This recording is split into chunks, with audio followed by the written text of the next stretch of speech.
कल चमोली में जो भी हुआ बहुत ज़्यादा दुखद है। मैं खुद चमोली से हूँ तो मैं ये दर्द समझ सकता हूँ। आज जैसे मैंने सुना कि चमोली के नंदनगर में कल रात बादल फटा और उससे ही काफ़ी चीज़ें ख़राब हो गई हैं, काफ़ी लोग लापता हैं, कुछ लोग मर चुके हैं और उनकी स्थिति ख़राब हो चुकी है, लोगों से उनका घर छिन गया। मैं सरकार से बस यही बोलना चाहूँगा कि उनका जो भी नुकसान हुआ है प्लीज़ उसे पूरा करना। ये नहीं कि आप सिर्फ 1-2 लाख रुपए या 3-4 लाख 5 लाख रुपए देके भाई सब खत्म कर दो। यार उनका जो भी नुकसान हुआ है सबसे पहले इस चीज़ को देखना। बाकी चीज़ें देश में जो भी चल रही है उससे थोड़ा साइड रखो, बट अभी इस चीज़ में देखो क्योंकि उन्होंने अपना घर वर सब खो दिया। वो ब्लैकआउट है, उन्हें अभी प्यार की आवश्यकता है। उन्हें दिखाओ भाई कि हम लोग उनके साथ हैं, उनके लिए खड़े हैं और पूरा देश उनके साथ है। ऐसा नहीं कि यार आप सिर्फ वो लोग चक्कर ही काट रहे हैं ऑफिस के और उन्हें कुछ इंसाफ नहीं मिल रहा, या समझ लो ना। सबसे पहले भाई उनके लिए खाना वाना भिजवाओ और कपड़े वपड़े भिजवाओ और उनका जो घर टूटी है, उनकी जो गाड़ियाँ टूटी है, ड्राइवरों की गाड़ियाँ, उनका तो भाई वो रोजी रोटी का साधन है, वो चीज़ें उनसे चलेगी तो वो लोग कैसे कर पाएंगे। और साथ ही मैं यार लोगों से बोलना चाहूँगा कि अभी पहाड़ों में मत जाओ, या पहाड़ों में है तो पहाड़ों से वापस मत आओ क्योंकि रास्ते बहुत ख़राब है।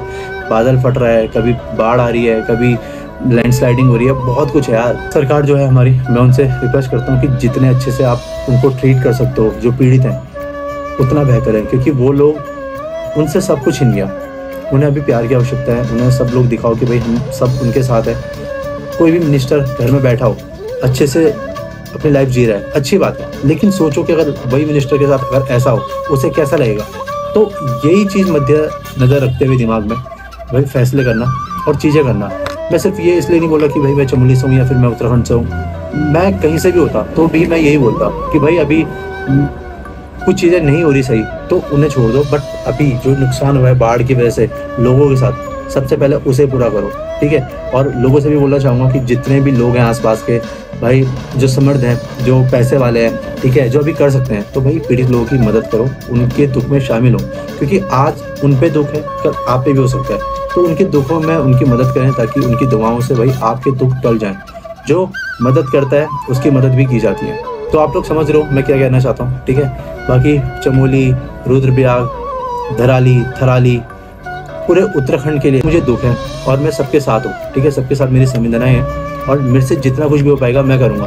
और मैं अभी बोलता हूँ कि पूरे उत्तराखंड में जहाँ भी बाढ़ आ रही है, चमोली, रुद्रप्रयाग, थराली, धराली, देहरादून, या जो भी चीज़ें हैं, जहाँ जहाँ भी कुछ गलत हो रहा है, भाई मुझे बताओ और मुझसे जितना पॉसिबल हो पाएगा मैं उतनी मदद करूँगा और उसे एक अच्छे अंजाम तक पहुँचाऊँगा। तो मुझसे कुछ चीज़ें छूट जाएगी, नहीं हो पाएंगी तो मैं आगे शेयर करूँगा। भाई मैं एक इन्फ्लुएंसर हूँ और मैं चीज़ें लोगों की अभी जो दुखद टाइम में जो पीड़ित लोग हैं उनका दुख आगे शेयर नहीं कर पाऊँगा उनकी मदद के लिए, तो मेरे इन्फ्लुएंसर होने का कोई फ़ायदा है नहीं, ठीक है। तो और मैं साथ ही और इन्फ्लुएंसर से भी बोलूँगा कि भाई कुछ टाइम के लिए फूड ब्लॉगिंग या ऐसी वैसी चीज़ें छोड़ दो अगर इम्पोर्टेंट नहीं है तो, और थोड़ा टाइम भाई लग जाओ किसी गरीब की मदद करने के लिए, ठीक है, ताकि किसी गरीब का घर उसे मिल सके, किसी गरीब को खाना मिल सके, किसी गरीब को कपड़े मिल सके, जो भी बेसिक नीड्स हैं वो मिल चुके हैं, ठीक है। तो यार फंड रेज कर सकते हो तो फंड रेज करो, आप लोगों में बहुत पावर है, ठीक है, हम सब में बहुत पावर है, हम सब मिलके। आप लोगों ने देखा होगा अभी नेपाल ने पूरे देश को बदल दिया था। अभी हमारे पास भी वक्त है कि जो समृद्ध लोग हैं, जो अच्छे लोग हैं, जो ठीक है, वो पीड़ितों की हेल्प करें। पर हम लोग अपनी तरफ से भाई किसी की 10 रुपये करके भी मदद कर देना तो उनकी मदद हो जाएगी।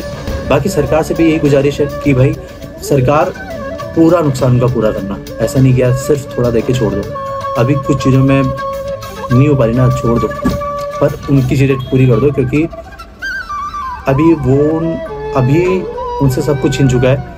वो उम्मीद में है, उन्हें अपना प्यार दिखाओ, उन्हें दिखाओ कि भाई पूरा देश हम सब उनके साथ है और उनके लिए खड़े हैं। क्योंकि जो पहाड़ों में रहते हैं, मुझे पता है, मैं खुद पहाड़ से हूँ, उनके लिए भाई सबसे बड़ी चीज़ होती है उनका घर, जो उनका भाई पहले से उनका घर है, ठीक है, और उनकी ज़मीन है, ठीक है। अब वही सब बह गया, अब वो कहाँ से बंदा, वो कहाँ जाएगा, वो कहाँ रहेगा, उसके पास तो कुछ है ही नहीं ना ठिकाना। अब उसे सब कुछ फिर से स्टार्ट करना पड़ेगा। उससे तो पहले अपनी ज़मीन भी पता नहीं चलेगी ज़मीन कौन सी मेरी थी, क्योंकि पहाड़ों में ज़मीन ऐसे ऐसे होती है, ऐसे गया। अब कौन बताएगा कि भाई ये वाली इसकी ज़मीन थी, ये इसकी ज़मीन थी, ये इसकी ज़मीन थी। उस ज़मीन को प्लेन करो, और ज़्यादा खर्चा आता है और चीज़ें होती हैं। तो यार सरकार से बस यही गुजारिश है कि भाई किसी का भी अगर नुकसान हो तो उसको पूरी तरीके से करना है ना। और बाकी यार जो लोग